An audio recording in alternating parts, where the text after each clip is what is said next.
Country Music Live, we welcome a powerhouse singer, songwriter, and performer, a finalist on season 25 of The Voice. She has toured over 15 countries and plays shows across the U.S. She's built a social media community of over 1.2 million followers with 450 million video streams. She's recently hit Taste of Country's #1 video spot with Blue Cowboy Boots. She's been featured everywhere: Rolling Stone, Billboard, People, Netflix, CMT, Bravo, Hallmark. The list goes on, and played major stages like NFL Experience at the Super Bowl and NASCAR ESPN Live. A 13-time Nashville Industry Music Award winner, a BMI songwriter, and an active member of the Recording Academy and CMA. And she just celebrated a birthday on September the 5th. Please help me welcome Miss Karen Waldrup. How's it going, guys? Hi. Thank you for having me tonight. Thank you so much. What a special night to be hanging out and talking about Louisiana. I love Louisiana. I'm such a fan. Happy late birthday. Thank you. Yes, I just had a birthday. It's been a wild year. It's been a lot of wild years, but that's the way it goes in country music. We just do it. We just make music and write songs and travel and do it again. Thank you for having me today.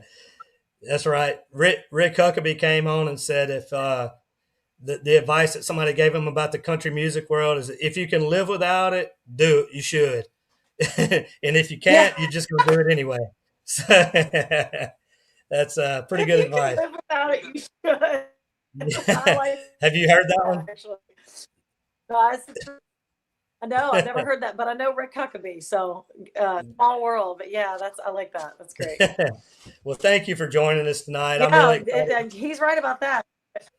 Yeah. Well, I'm really excited to have you on tonight. Let's get it started. Let's get some questions started. You're originally from Mandeville, Louisiana. Tell us about growing up in South Louisiana and how that experience shaped you, not as a musician, but as a person. Yeah, and I talk about Louisiana all the time. I love Louisiana. I'm obsessed with Louisiana. I literally talk about it all the time. Every time I'm on stage, I'm always talking about it. Like, who in the crowd's been to Louisiana, because I think it's just so special, and the culture and, everything that we grew up with it. So we just don't even think anything of it. We just think that everyone eats great food and everyone has a great time and dances like they don't care who's watching. And we think that everybody does, but then we travel the world and we realize, like, wow, Louisiana is just such a special place. It's such a special, special place. And every time I go back to Louisiana, I get reminded of how special it is. Shrimp po' boys and crawfish and shrimp and just all the great food. And then Mardi Gras. And in 2025, I got to be in my very first Mardi Gras parade. People will be surprised to hear, but my very first Mardi Gras parade, I was the grand marshal in the March 2025 Mardi Gras parade. Looks like we're having a little connection issue, but it was so fun. And I knew it was going to be fun, but I don't know if you ever rode on a Mardi Gras parade, you'll totally get this. But when it became time to go, it was so much grander than I could have ever imagined. Like, I knew it was going to be great, and we had all our blue Mardi Gras beads that we were throwing and having a great time. But man, when I tell you I got sucked in, I mean, I ran out of throws. That's like a rookie move. That's such a rookie move, I know, but I ran out of throws. I was that girl. In the last half mile of the parade, everybody was like, "You ran out," it was like. But I ran out of beads. So I was just throwing. I mean, it was like I couldn't. I thought in the moment that every person that was looking at me had to get a bead. Like, I was like, oh, there's so many people getting beads. And I just was losing it, man.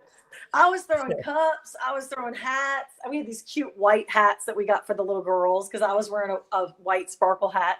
Man, I was just throwing these hats. I mean, it was like I must not have gone 30 yards before the hats were gone. It was just, everyone was like, slow down, slow down. I'm like, what do you mean slow down? It was just it was, my sister asked me about the pool the other week. She said, what was your grandest moment in 2025? And I said, riding in the Mardi Gras parade. It was my first one. I'll never forget it. And now I'm hooked. So I'm going back this year. Oh, I'm riding on my second Mardi Gras parade. I was the grand marshal, which I say that with the ultimate humility. If you're a Louisiana person watching, you get that being a grand marshal in a Mardi Gras parade is an ultimate honor. It's not, I'm not saying like, oh yeah, no, like I never got to ride in one ever. And then all of a sudden I was the grand marshal, you know? So for me, it was just really special and it's such an honor. And so anyway, so I did that. And then this year they've asked not only me, but also the entire band to come wow. back and be the grand marshal at the Crew of Mad Hatter, which is in February. So I've got my second one, and I wonder, well, actually, no, I don't wonder. I dream that it will be an annual thing for me. I would love to go every year and just be in some Mardi Gras parade somewhere in South Louisiana. It's just such an enriching experience. And if you're watching and you've actually ridden on a float, have you ridden in one? Oh yeah. So, oh yeah. So you know. I know exactly what you mean. It's so easy to just throw them all, and then you're like, wait, what? Yes, The yes. first It's like one is a scuba learning diving. experience. Yeah, it's like scuba diving. You all come up at the end and you just want to go, oh my God, did you see that person? Or did you see, you know, so anyway, and it was a thrill to come back after and then all the ladies be like, oh my gosh, it was your first one. Like, how did you feel? What was the experience like? It was just so cool to share that story, and they showered me with gifts. And anyway, to land the plane though, my favorite Mardi Gras story. And I grew up going to Mardi Gras as the catcher, the person that was catching. But the person that was throwing, I had an amazing, magical Mardi Gras experience. And it was this little boy, and he had no Mardi Gras beads yet. We were the first float. And I could just tell that this little boy needed some beads. So, man, I like covered this kid. And he was just so enamored, you know? And so he goes running over to his bag, and he goes and gets a sparkly silver hat that I guess he had bought from one of the little people, and he threw it back at me. Nice. And that was like I literally was crying because it was just a testimony of like humanity. When you give, you receive. Like, you don't even mean to, but when you give, you receive. And so I was literally like crying, you know, and drinking my beer. But it was totally good. I was going to say a while ago, the beads are kind of like the cold beers. You got to pace yourself. Yes. I learned the first year. And we had a lot of beads, and I had like 2,500 cups. But it was just. Yeah. But you know what's interesting now that I've experienced that, I actually went and purchased a bunch of cups, and I throw them at my shows now because I don't know, there's just something special about being in like Ohio. People are not used to catching at a concert, you know, and they catch a cup with my face and Louisiana on it. It's like, that's an impression, you know? Every day should be Mardi Gras. Every time I walk around, I'm like, guys, I don't want y'all to think these are leftover cups. I had to order these because I threw every last dang cup. Anyway, it was just great. It was a great Mardi Gras. It was a great experience. It was my favorite Mardi Gras ever, 2020. You've already got some comments saying, love the red hat. This is so wonderful. Showing the love of Jesus to people, doing God's work at Mardi Gras. So I know that the guys and gals on here follow you as an artist and everything. So let me ask you, you've been playing for, I think maybe like 12 years or so now. Compare Karen of today to Karen that played her first show. I've been playing. What are some things you've learned along the way? I've been playing country music since 1932, and or something like that. It was like around then. Since then, I've learned every single gig, like every single gig. I mean, every single gig. There's something that happened on the last gig I played. The very last gig I played, just a mistake I made. You know, I straight from the auction straight into the show, and it was not a good idea. It was terrible. The mic wasn't on. So we'll never do that again. You know, you go out there and you learn things that work, and you learn things that don't work, and you learn. You know, I've said something in the mic that I didn't really think, and it came out wrong. And then next time in rehearsal, I think like, what am I going to say here? Okay, I'm in Ohio. this is my moment to talk about Ohio, you know? And so I think just by touring, you just get better every time because you just learn what not to do. You learn the things that you're like, that didn't really work. Or man, I wish I would have sent the band back in an Uber instead of left and missed out on a chance to hear the next band or just whatever. Like there's just so many to learn each and every time you're on the road. I mean, literally, it's like I wish I could just give all the knowledge to the girl arriving in Nashville for the first time. I wish I could just sit down and just give her everything, like give her all the mistakes I made, all the dumb things I did, all the things that I wish I had done differently, all the little tricks that I've learned. Easton Corbin taught me this one time I was opening up for him and playing live to play a cover song on the third song. He said, because the first two songs you're establishing that you are a writer and you're an artist. But on the third song, you really need to connect to the woman who just doesn't even know who you are.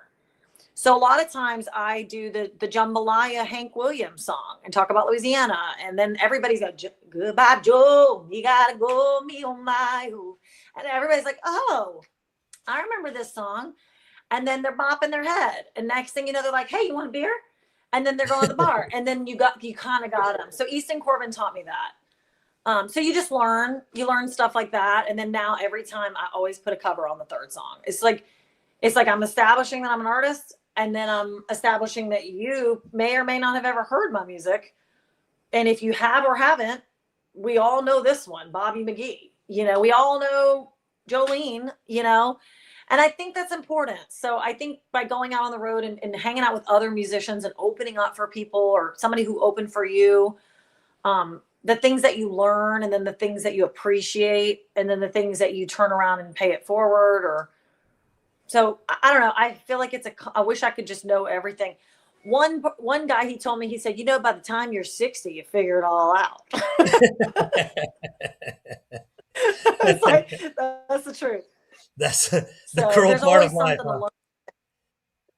It's like, by the time you're 60, you got the tour thing figured out. And then you just want to retire and sit on the couch and watch other people. But anyway, but to the person who asked about my hat, this is an Animo hat. Animo Hats is the company, and this is my girl Renee Wright, and she's amazing. And she made this one, and she makes a lot of hats, so she's amazing. So if you're looking for a hat, go check her out. She's my girl. I want to hear a little bit about your going from Louisiana to Nashville. What made you want to take that jump, and then I guess your experience in Nashville, both whenever you first got there and how you know, were you scared to death and then kind of like, when did you get a break? Just your whole experience. Yeah. Well, first of all, there was a little pit stop in Hattiesburg, Mississippi. Okay. And I grew up in Mandeville. As you know, I grew up in Mandeville. And then I was kind of stuck between, do I want to go to LSU and be a small fish in a big pond? Or do I want to go to, because I had looked at a lot of schools. I mean, I had gone all over Louisiana because obviously tops, you know, back then you got this good deal. But I went to a couple Louisiana schools, Louisiana Tech. I went to a couple ULL, it's a couple different schools. I probably would have gone to ULL, honestly, if they didn't have better weather that day. The weather was terrible and I just felt like it was dreary. But that doesn't represent the school. That was just the luck I had, I guess. But anyway, and then the day I went and toured the University of Southern Mississippi, which is really it's even closer than ULL to Mandeville. Mm-hmm. I qualified for some leadership scholarship things, and I got accepted into the orchestra choir, which to me was just to be able to sing with an orchestra choir. Like that was such a thrill for me because I'd sang in choir all that time, but I'd never had a chance to sing with an orchestra. So that, I think the orchestra choir is really what got me. But anyway, so I went to the University of Southern Mississippi, and while I was at Southern Miss, having a good time, doing my thing, like anybody does in college, I started playing music in different clubs and bars and fraternity houses and tailgates and kind of whatever there was. So it was really when I was graduating from Southern Miss that I was like, okay, am I going to go back to New Orleans? Because I love New Orleans. Because that's where I'm from, or am I going to go to LA and do like the LA thing in California, which I love California, love the weather, love the vibe, love the yoga, love all the California stuff. I love California. Or am I going to go to like Austin and like do the Austin thing, which doesn't really feel like me? And then I'm like, well, maybe I'll check out Nashville because it's driving distance. So I came to Nashville. The very first night I ever got to Nashville, it was snowing, and it was my sisters were with me, and it was snowing, and it was February. I was graduating that May, so I was like, heat is on. Like, I got to figure out where I'm going. You know, I didn't want to stay in Hattiesburg. No offense to Hattiesburg, it was kind of a college town. Like, everybody was leaving. You know, like unless you were from there, everyone was like, going somewhere, Miami or wherever. And so we get to Nashville and we go downtown Broadway and we're at this souvenir shop. And there's this lady and she says to me, are you here for the country radio seminar? And Ronnie, I looked right in the face and said, yeah, I just can't find it. So she says, oh, go up to this street and take a right. So we were off in our snowshoes, like we were ready. So we get to the country radio seminar and sure enough, it was an incredible event. There were so many different industry people there.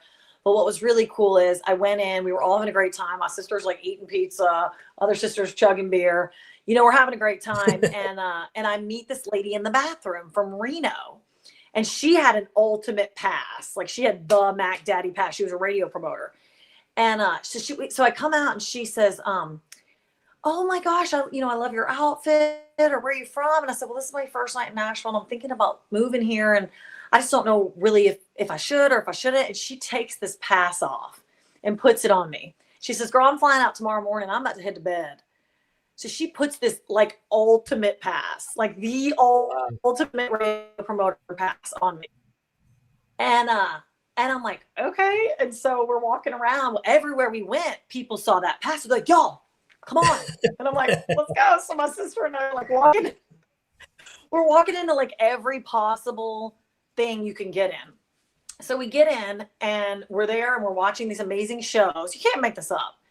And we're watching these amazing shows. And all of a sudden, I realized that my pass gets you backstage. So I'm like, I want to go backstage, you know? So I walk up to the little gate area where they're pulling people in. And the guy's like, yeah, you're in. And I walk in and the lady standing there that's like the ultimate backstage, she goes, Tina from Reno? Right? Come on. And you can't make this up. And they brought me right to the front of the line to meet Taylor Swift. I swear. I swear. Goodness. And I am standing talking to Taylor Swift. And I just came clean. Because I'm an honest, I believe in transparency. I believe transparency always wins, right? So I just told her the truth. I was like, actually, I got this pass in the bathroom. She was like, oh, like probably annoyed with me immediately. But anyway, I got to talk to her and I got to ask her, like, you know, what's your favorite thing? Like, obviously I didn't want to take up too much of her time because I wasn't a radio promoter. It was a BS. But anyway, I got to talk to her just for a very quick moment, take a picture. Of course, I never saw the picture, probably because I wasn't Tina from Reno. Somebody's got that picture.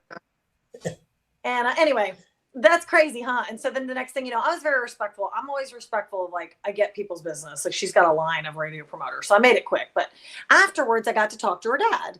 And that was really interesting to get to talk to her dad. And I just asked him, I said, you know, what is the thing about her that is hooking like this? Like, this is amazing.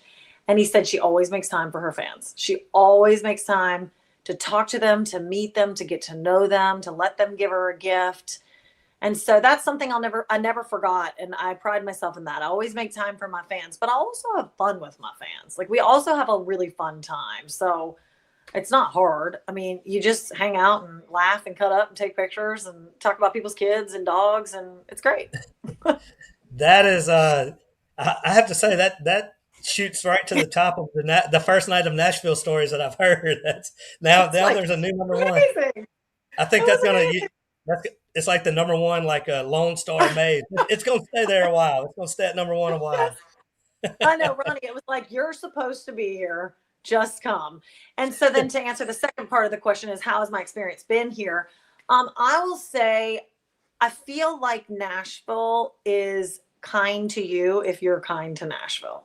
I think it's one of those things like, if you respect Nashville and you don't go around talking smack about Nashville or complaining all the time or saying, I don't have this opportunity or I don't have this opportunity, but you do the opposite. You honor her. You say how great she is. You talk about all the great things she offers, then she gives you back, whether it's a local show at the Country Music Hall of Fame, or whether it's a studio session, or whether it's demo work, or whether it's an interview like this because of my boy CJ, who's also from Louisiana. I just think Nashville knows what you're saying about her. And so I find that if you just don't talk smack about her, she will honor you and she will give you the most amazing experience. Yeah, gotta respect the town. And yep. Shout out CJ. He's amazing. I love CJ Soller. And he and I have been friends for years. And so that's the one thing I did right. I did a lot of things wrong. I have a lot of things. I could write a whole book of the things I did wrong. But the thing I did right is I think I always respected Nashville. I respected her. I went to every little, happy hour publisher thing when I first got to town. I played the writers' nights for free. I stayed and listened to other musicians and drank beer and laughed and joked. That's the one thing I always did right. I always did join the community of Nashville. And that's something that now that I've been like pulled in a million different directions, I'm trying to do more of, like even just this Thursday night, like there's a big event that I was invited to. So like going and just being and just honoring Nashville, really. That's a cool answer. I don't think I've ever heard it put quite like that, but that makes a lot of sense. You had a recent It's like she song out. knows. You had a new single recently, Blue Cowboy Boots, and it seems like it's done very well for you. You want to share kind of how that song came to be? Yeah, Blue Cowboy Boots is a song that I wrote with my friend Ed Hill, who he's a mentor to me. He's been with me for a long time. He's helped me write so many songs. He has been like my ride or die. He's my boy. I love him. He's incredible. Ed Hill. Y'all can check him out in his discography. But he's an incredible man. And so he hits me up one day. We're on the road in the bus, and which I don't have a bus very often. A lot of times it's the band, let's be honest. But sometimes I have a bus. Anyway, this day we were on the bus, and he sends me a text, and he's like, hey, I have a song I do called Blue Cowboy Boots. And I texted that. That is such a cool visual. It's such a cool idea. It's such a cool, unique thing. And I knew exactly where he was going. He's like, you're not blue because you're in blue cowboy boots. That's the double entendre. When you're wearing a pair of blue cowboy boots, you're almost opposite of blue. You're not blue. You're fun.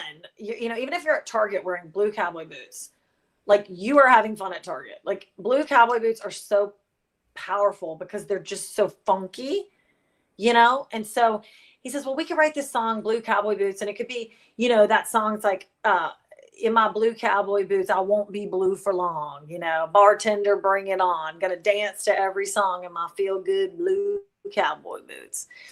And so I was like, this is great, we got to write this. So he comes over and we write it, and we write it all in that one little afternoon. I remember he was sitting right here. This is my house that I'm in right now, right in the backyard, in the little Adirondack chair, just kind of looking up at the sky, just kind of, I think, thinking about the lyrics and stuff. And so anyway, so he comes in and we start writing it and we go back and forth like any normal writing session. And we eventually write the song. And after we were done with the song, I realized I needed a pair of blue cowboy boots. And so I went to Boot Barn, and I got the first pair of blue cowboy boots. And I have several, and I actually have my own blue cowboy boot line through Wet Kiss that people can get with my little logo on the side, KW, and it's got a bedazzled version and just normal and embroidered version, and those are on my site. But the first pair that I had, I ended up wearing them out to California for the Voice. And all summer I was wearing them to rehearsal. I was wearing them to band rehearsal, stage rehearsal, wardrobe. Like I just was wearing them a lot. And what I started to notice is that there's no garment that I've ever owned. And obviously I'm a hat girl. I love garments. I love sparkle and fringe. I'm a garment girl.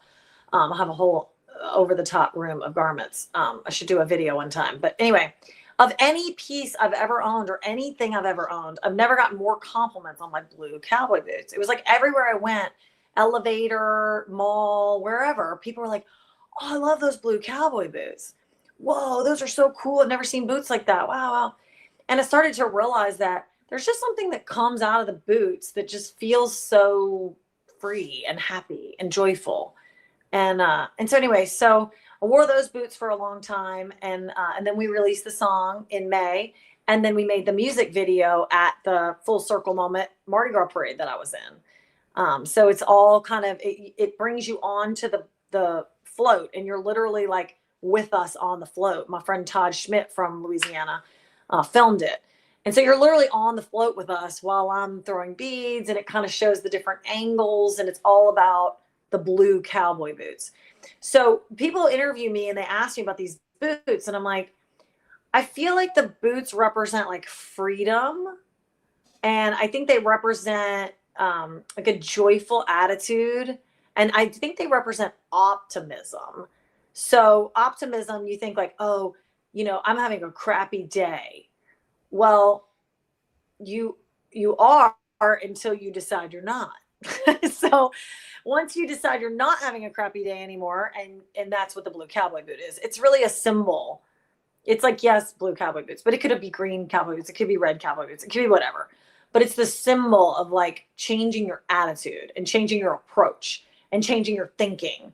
And like, I'm not gonna let this ruin my day. I'm gonna overcome this moment, and I'm gonna put on my blue cowboy boots or my Louisiana country music hat or whatever it is and have a great day. And that's kind of what the sentiment generally is more of an attitude shift.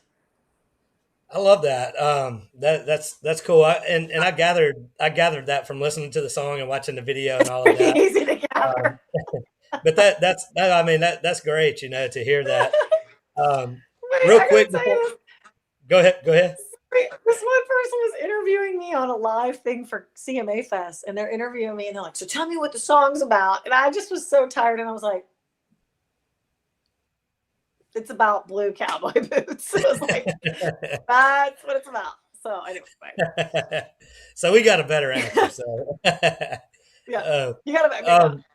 I know that I want to talk a little bit about The Voice. We talked with James Dupre about The Voice whenever he was on a few weeks ago, and I want to get there. But one quick question I want to ask is, do you enjoy writing or performing more, or are they what and what? It's interesting you asked that. I think I go through shifts. I go through like roller coaster, depending on what's going on in my life. So like if my life, let's say I have a couple weeks off the road, I might write more. Or let's say like right now I'm in the studio, I just wrapped up a record. So I'm not really writing that much right now. I'm writing like I'm always writing in my voice memos, like little ideas, like little, ooh, I hear like a little hook, or I hear Mhm. like a little melody, or I mean, I've got them constantly. It's all day, every day. It's in my phone, right? But when it comes to like sitting down and like writing and like putting chords to it and all that, in this phase of my life, I'm so focused on making a great record, and my new record, All That Mess, is I'm so proud of this record. It's the best piece of art I've ever. I think the main reason All That Mess is the best piece of art I've ever done is because I didn't write the whole record. I only wrote one song of the whole record, which I know people are like, why would you do that? I'm like, because when you have a goal to cut the best songs, you get to the point where it's not a pride thing.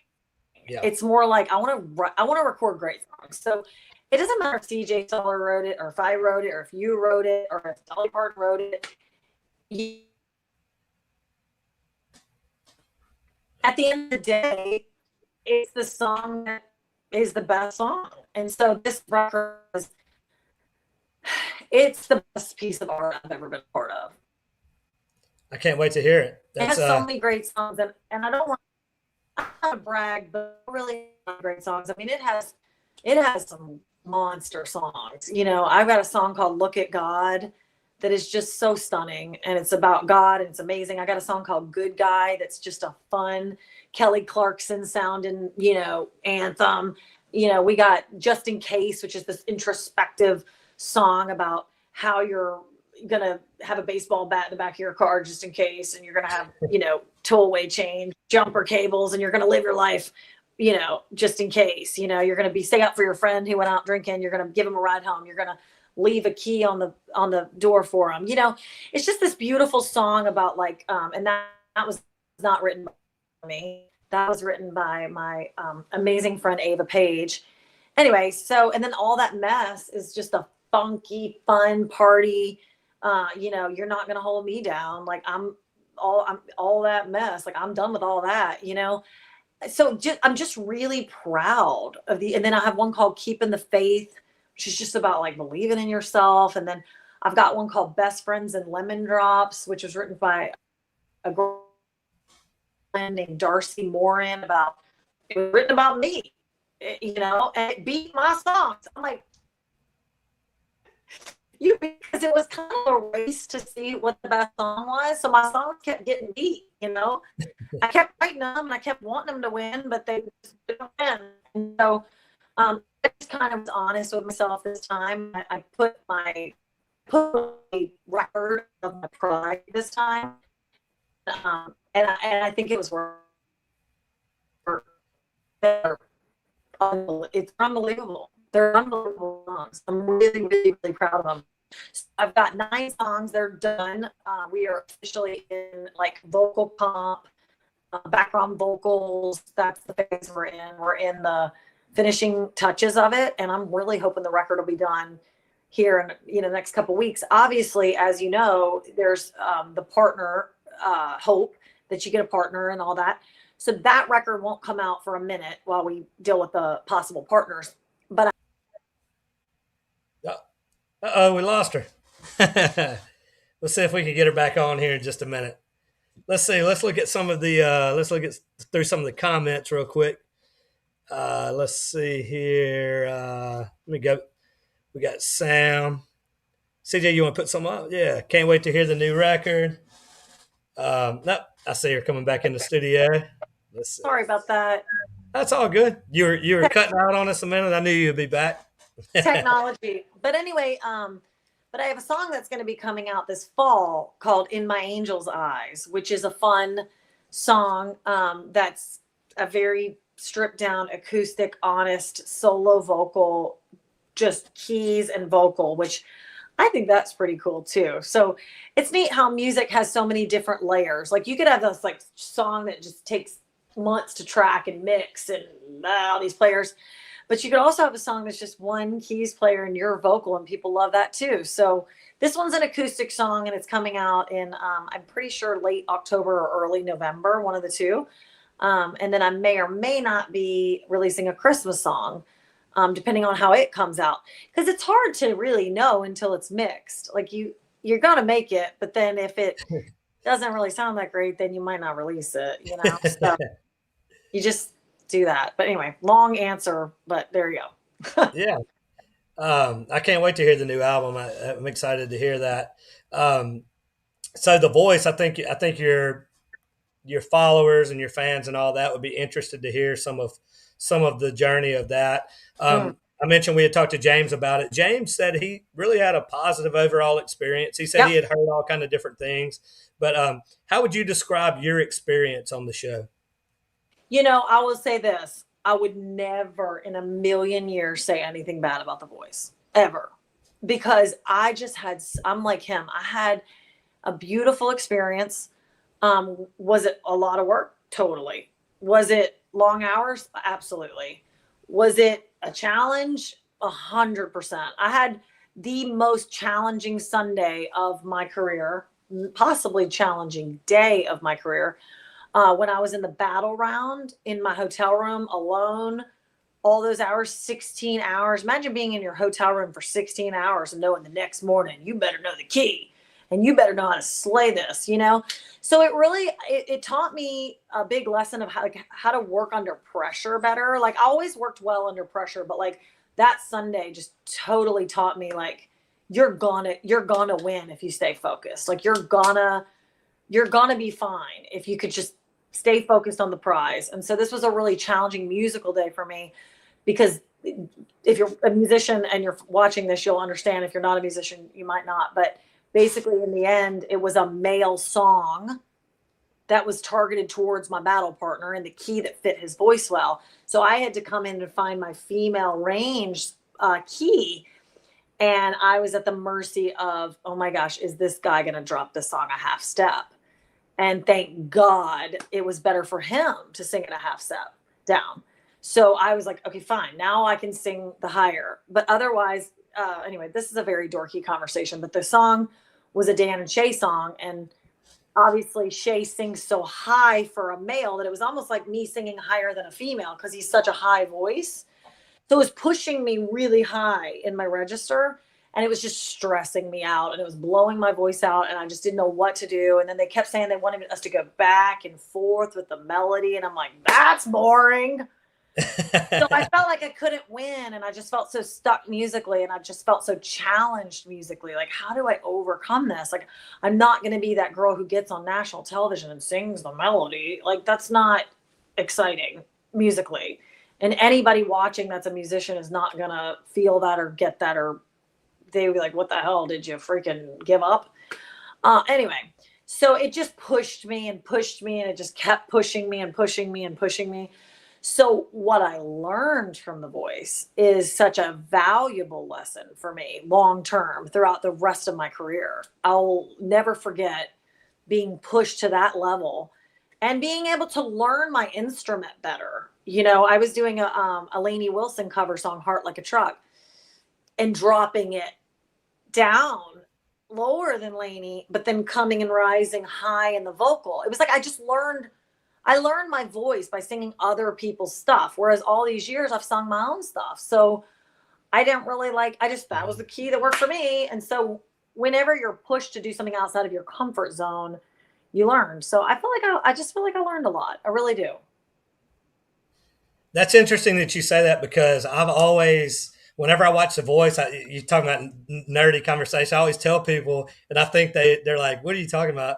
But I'm like, I wonder, because you've got this person that sings well in this key and this person that sings well in this key.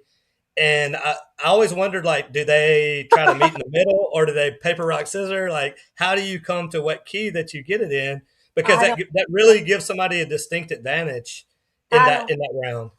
I don't know, man. I just lucked out because when I was so stressed out, I went down. Ryan Argas, such a nice guy. And I just said, I really feel like this song in the key of E really works well for me. What do you think? And he's like, well, that's the key it works well for me in. So I just got lucky. Or I think I can't remember what key it was. I think it was E. But anyway, but I think that's the thing about the show that does make it challenging. But also that's where the rubber meets the road, because I think that's how they can kind of see who is a great musician, by being able to like sit there in your room and like, tell me who else was in their room for 16 hours straight. Like, who else was in their room for 16 hours studying this track and trying every single key. So I think that's where the rubber meets the road. You know, the girl that's at the pool and she's got her parts, great, have fun at the pool. But the ones that want to win the show are in our room, like killing ourselves and drinking tea and honey and lemon and like doing everything we can. So I think being on the show also taught me a reverence for music.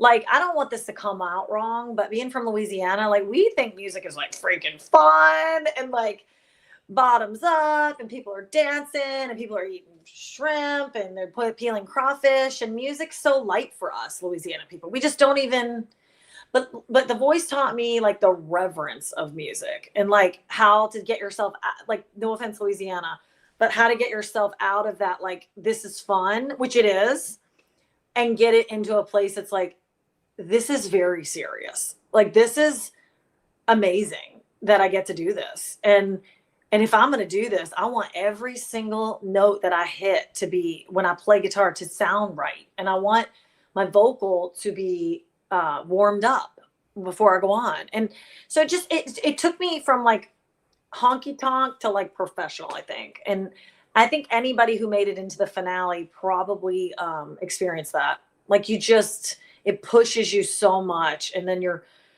wardrobe and hair and makeup and garments and rehearsals and choreography and all that for 3 songs in 1 week. Like, if you can do that, like, you're gonna grow. You're Yeah, really I gonna. always say if you do something hard that you don't think you could do, you're better for the rest of your life after that because you feel like, man, I'll do. Give me something else. I'll take on anything now.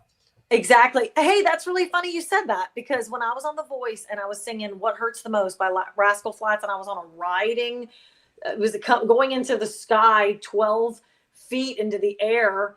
And I thought, when I went to sing the national anthem for the New Orleans Saints in October, when I was walking up to that little small elevated stage, literally, I thought, funny you said that, I thought, if you can sing in front of 5, 12, 20 million people live, you can sing in front of the New Orleans Superdome. You Yeah. will be fine. Superdome, big Freudian slip there.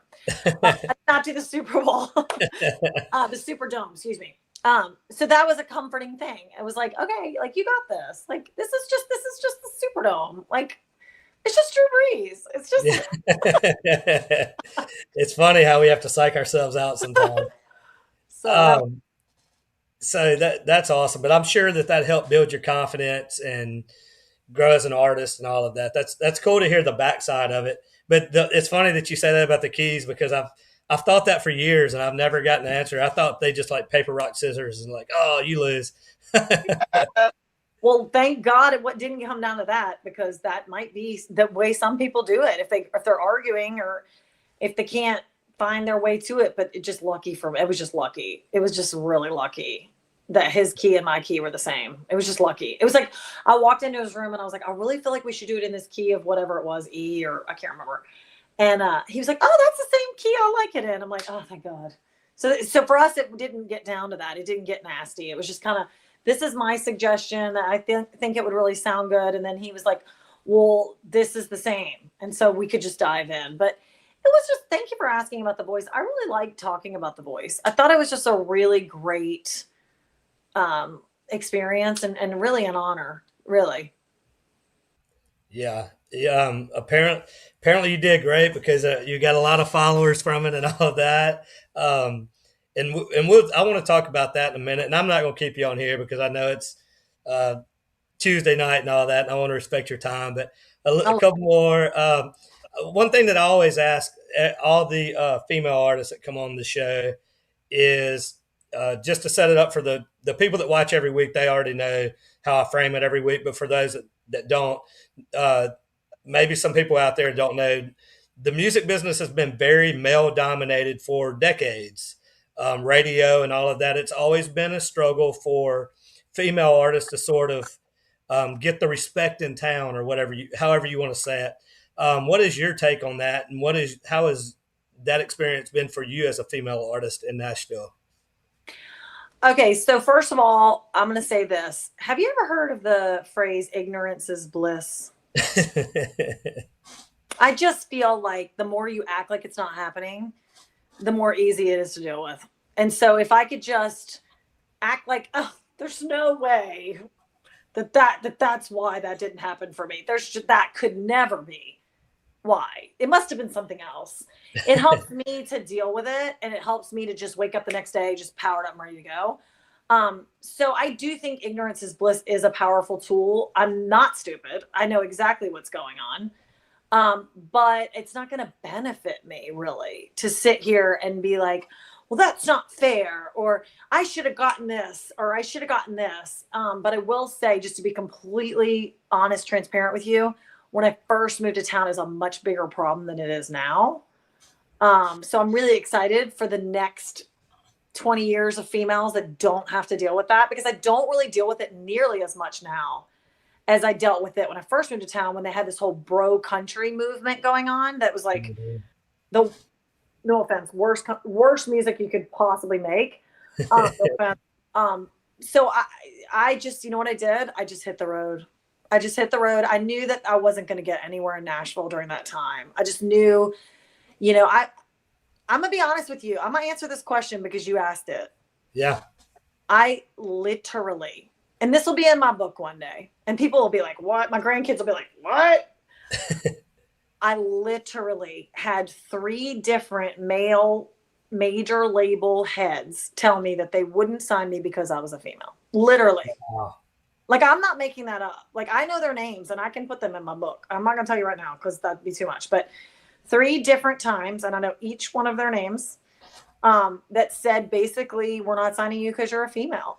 You know, we're not dealing with this because there is an age thing that comes along with being a female. I think people think, oh, you're a female, you have like a shorter lifespan than males. It's like, no, we don't.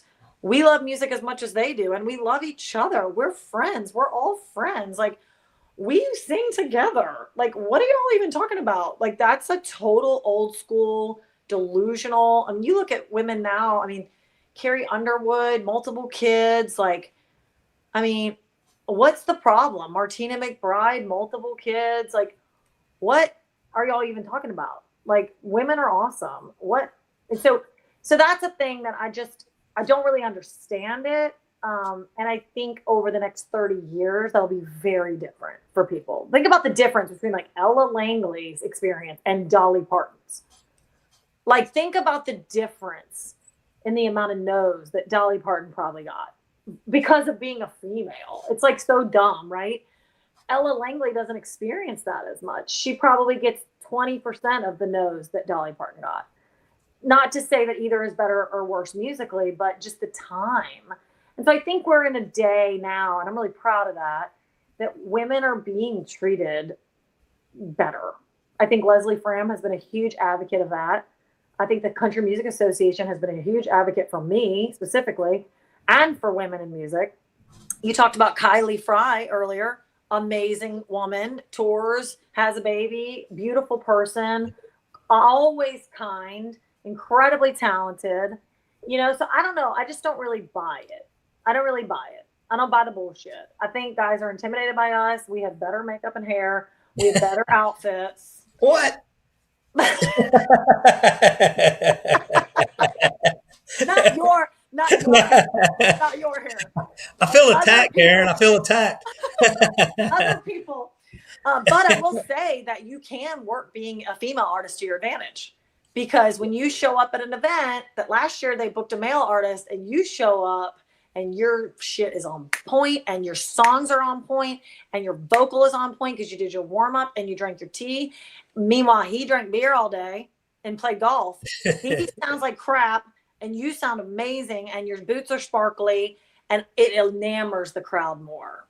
So when we can come in as women and rise above musically and rehearsal and guitar playing, you look at Leslie Satcher, one of the best female guitar players and songwriters. She walks in the room, nobody even remembers the dudes. Like, you can't even, like, you're not even going to hold a candle to Leslie Satcher. She's that good on guitar. So I think for us as women, I think it's even more important for us to rehearse, to know where our breath is, to make sure that we're on pitch. Because once we walk on stage, if we can show that we sound great, I don't think anybody gives a shit. Yeah, that's what I've always said. There's something about a strong woman. When a strong woman walks into the room, even a room full of men, we all go back to being like little boys again. We're like, okay, like there's something about a woman that commands the room that we all just kind of like, okay, you got the room, you know. That reminds me of my Aunt Julie. She's that way. Every time she walks in the room, everybody's like, you know, because she's just got that thing that just people just, and she's always lively and positive and excited. And so I think when you have so I don't know. I guess that is a little bit of, maybe I am a little in denial a little, but I've been doing this so long that I don't know what my other choices are. I'm not going to sit there at a perfectly good coffee meeting and waste 20 minutes talking about how I'm a woman. Like, I'm not going to do that. I'm not going to sit here and complain about that for 20 minutes because that's 20 to 30 minutes I could spend talking about a project or my charity project or my philanthropy or my new record or a video shoot or a photo shoot. Like, there's so many other things. So I almost feel like when I'm in that situation and someone brings that kind of stuff up, I just kind of go like, Well, can't change it. You know, I'm a girl, so back to the conversation, you know. So I don't know. I think that's kind of how I've gotten over that, is just kind of pretending like it isn't happening. Yeah, and like I wear this around my neck every day, and it's basically it's the Serenity Prayer, and it reminds me every day to Yeah. control what I can control, and try to and control what I can control, and pray about the rest. And Yeah. Now we'll so ask. that's really what you're doing there, is you're controlling what you can I control. can exactly the Serenity Prayer.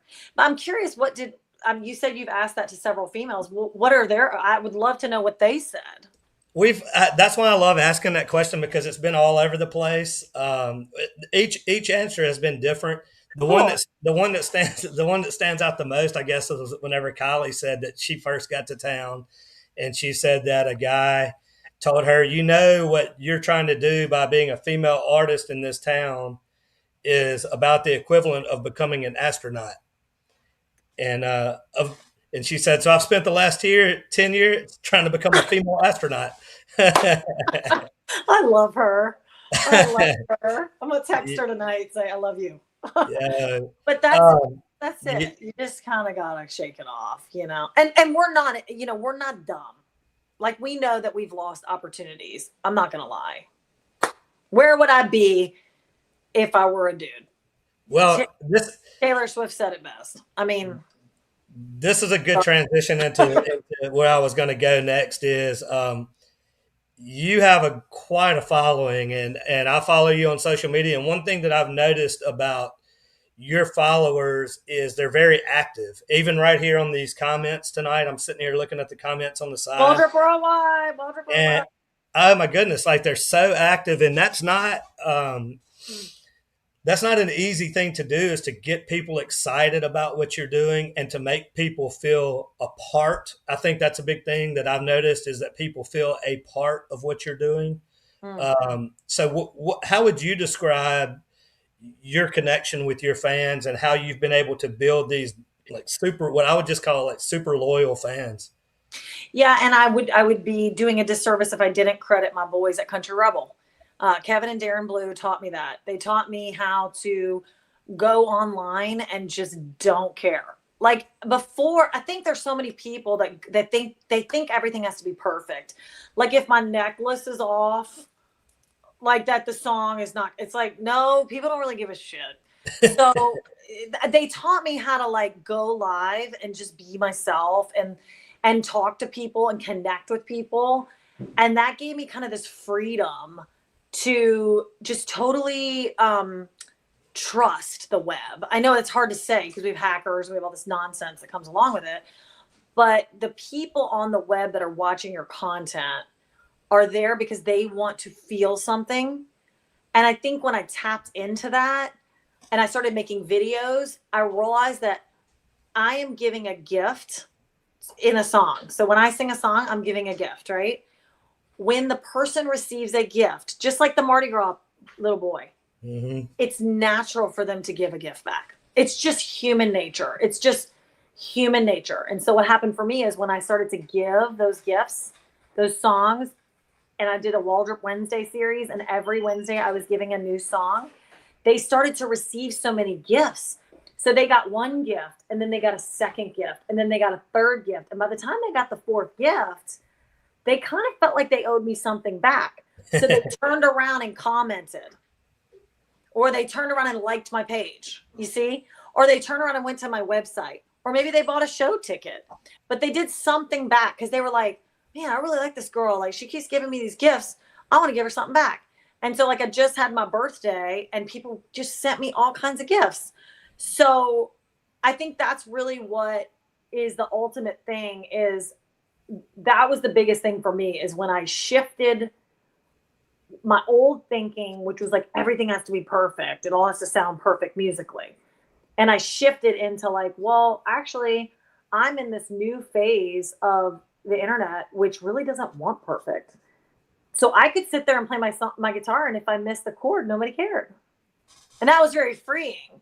And once I started to do that, I started to realize that nobody cared. And nobody said you missed a chord. Nobody cares. Maybe 5% of the people even notice that I missed that chord, right? So what my friends at Country Rebel taught me is if you're going to lose 5% of people because you missed a chord, then let them go. Like you got 95% left. Like just feed those people. And that's what I did for Waldrup Worldwide. So I started to give.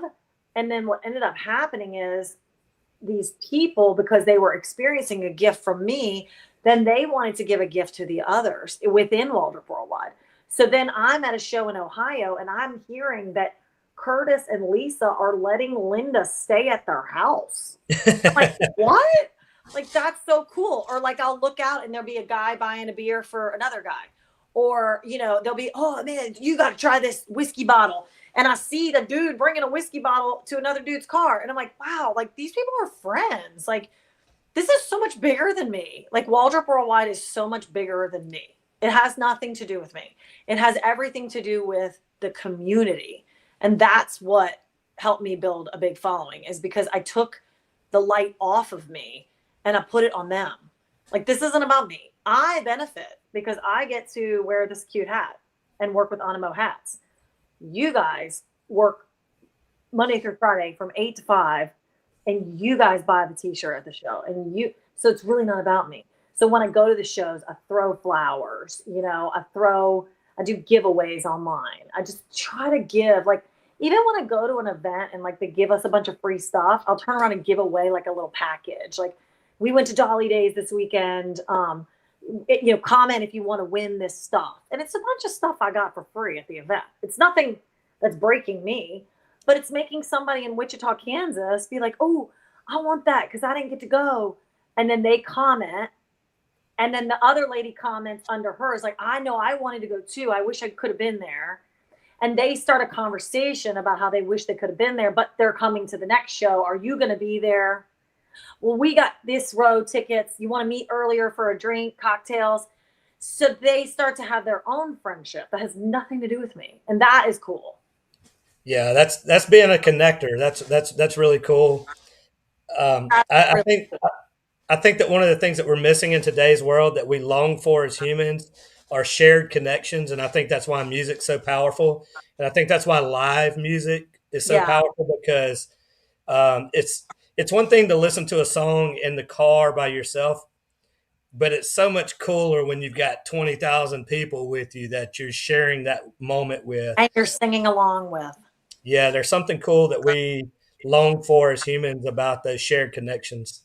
Yeah. And that's really what you're doing in a sense with your fans. You're letting them share in your journey with you. And it's a win for everybody. And I can tell that from the outside looking in. Well, and thanks. And I do want to take a second to say this. It's also, I think, the foundation of it. I'm really enjoying this. This is I love this conversation we're having. But I think the very root foundation of why Waldrup Worldwide is so amazing and powerful, it really boils down to one root thing that kind of expands from there.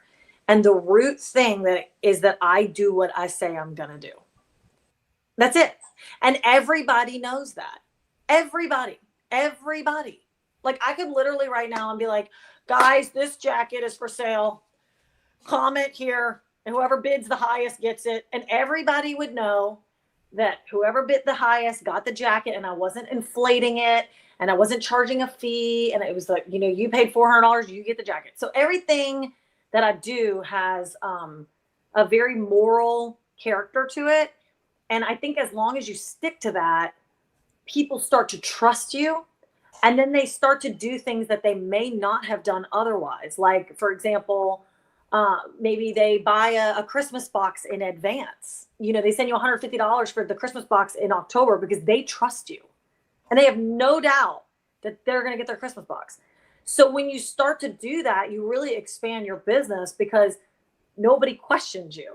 And then if they don't get their Christmas box, they know they can message you and like, I didn't get my Christmas box. Maybe you guys forgot. And then we're going to message back and say, we feel like idiots. We wrote it down somewhere and we must have lost it. Your Christmas box is coming. We're going to make it right, even if they get their Christmas box January 5th. Like, and I think people know that about us. And that also, I can't take complete credit. My girl, Bonnie Bosick, she's my director of public relations. She is right there behind me. Like, she makes sure I don't miss a beat on like a giveaway. Like, hey, you did this giveaway last Tuesday and you didn't pick a winner. Like she's right there to remind me, like, oh yeah, we got to pick a winner. Post the winner is, whoever. So anyway, so I think that having a team around you of good people, my manager is honest, my business manager is honest, my booking agent is honest, I'm honest, my director of public relations is honest. My band is honest. I don't ever have to worry about my guitar player telling somebody backstage something that isn't true. I just don't even have to worry about that. They can say, oh yeah, John said y'all recorded Blue Cowboy Boots. That is true. So I don't have to worry about it because it's great. It's like, so I think when you have a team of people around you that have moral ethic and you have moral ethic, it just makes life easier. And I had a very interesting conversation that I disagreed with this guy big time in South Carolina. He's tried to dispute with me. I said, I like to follow the philosophy of under promise, over deliver. So that means if I say to you, oh, I'm going to interview with you for 20 minutes and we hang out for 45 minutes, it's great. But if I tell you I'm going to interview with you for 20 minutes and I cut you off at 10, so I believe in that. Well, his argument is back to me is, well, you're cutting your business short. Because if you told people, and I just disagree firmly. Me too. I just disagree firmly. And I told him that. I said, I do not agree with that. I think that is short-sighted and I think your business is going to fail eventually. I get that all the time too. People will tell me you do too much for too many people and you don't get paid for this and you these things for free and all that. I'm like, it's fine. Trust me. And number one, I enjoy doing them. I enjoy helping people. If I can do something to help somebody, if my little bit of help helps them accomplish something that they needed me for, then good, And I don't keep score. I'm not a scorekeeper. I think that the universe keeps score for you, I guess, in a way. That's a cool song idea. I'm not a scorekeeper. We'll have to, me and you and CJ. That would be a cool song. I'm not a scorekeeper, because that's true. I mean, yeah. I think that's a cool message. Thank you for that. Well, like I said, I don't. We've officially went longer. I thought. So your other New Orleans girl, Amanda Shaw, which I love, we had her on here, and I was laughing. I was like, "Look, these New Orleans people, I'm a talker, and I'm like, when I get together with New Orleans people, we go." But I love it though. I could do this for hours. We've got so many people on here though, and my buddy Kevin Burke a while ago you were talking about singing and giving a gift, and he was like, "Will you give us a gift tonight?" So. Before I get you out of here, would you like to share a song with? Oh, sure. And this, by the way, before you say what song, or whatever, this is amazing. I mean, we've had a good bit of people watching all night and just comments rolling the entire time, and we've been doing this for over an hour now. Wow, that's amazing. Well, I will say this for anyone who's watching. I can't see the chat. I just want to say thank you for coming. Thank you for joining us. And wherever you are in your life right now, like whatever you're going through, ups, downs, we're all going through it. Every single one of us. You're not alone. You're normal. There's nothing weird about you. We're all doing it. We're all doing it. We're all doing it. This is her name is Diamond. And she's been with me forever. She's been with me forever. And I get new guitars and then I pick her up again. She is a beautiful one. I have amazing guitars, but this is my baby right here. She's been with me all over the world. I started playing honky tonks with this guitar a long time ago, and she's just been with me forever. She's been busted open 3 times, been in different guitar shops all over the world. She's played honky tonks. She's had beer spilled in her. She's had tips. People put tips in this thing back in the day. They don't do that so much anymore, damn it. Now the stage is so far, I need to just pass the guitar. Back in the day, they would put the like $20 or whatever inside the guitar. This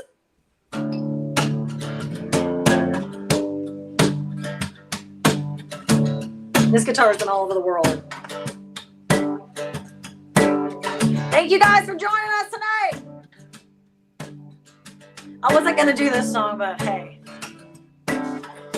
I never stick to a set list.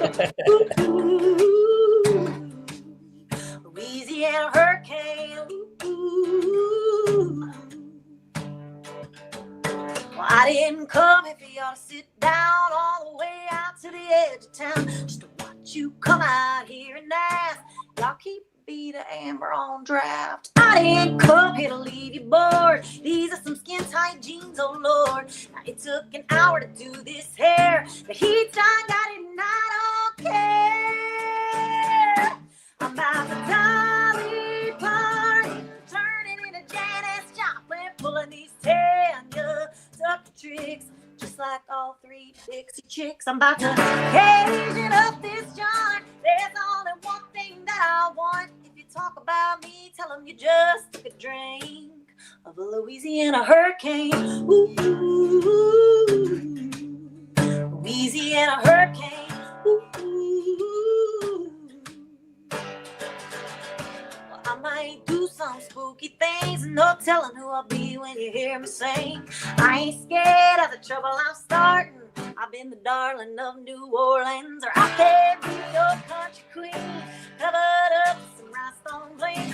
So all the way back to Baton Rouge, you're gonna dream of these cowboy boots. My Dolly Parton, turn it into Janis Joplin, pulling these Tanya Tucker tricks.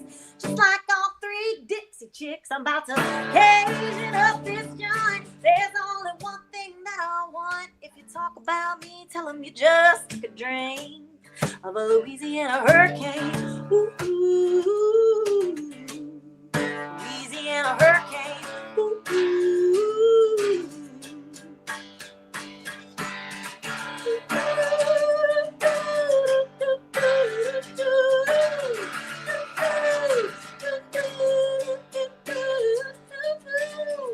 I'll jump off in it like Lake Pontchartrain. See, I'm about to bring it like a long black train. It's like a Dolly Parton, turning into Janis Joplin, pulling these Tanya Tucker tricks. Just like all three Dixie chicks, I'm about to Asian up this joint. There's only one thing that I want. When you talk about me, tell them you just took a drink. Spent all night long in Mandeville on the brink of a Louisiana hurricane. Ooh,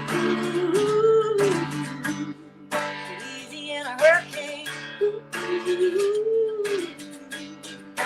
Louisiana. Louisiana hurricane. Ooh, Louisiana hurricane. Yeah. You're a powerhouse. That's Little what I'm song talking about about. Louisiana there for you. That's what I'm talking about. When I first wrote that, my aunt Shirley, she's like, I feel like people in Louisiana are going to be offended because of a hurricane. I said, it's a cocktail at Pato's. What are they offended about?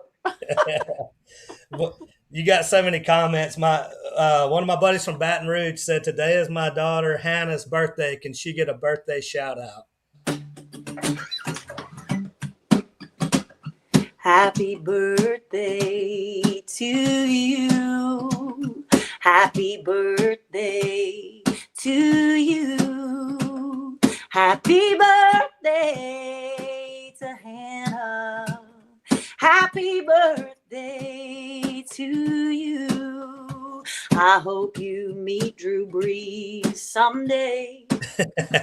I hope you hang out in the French Quarter.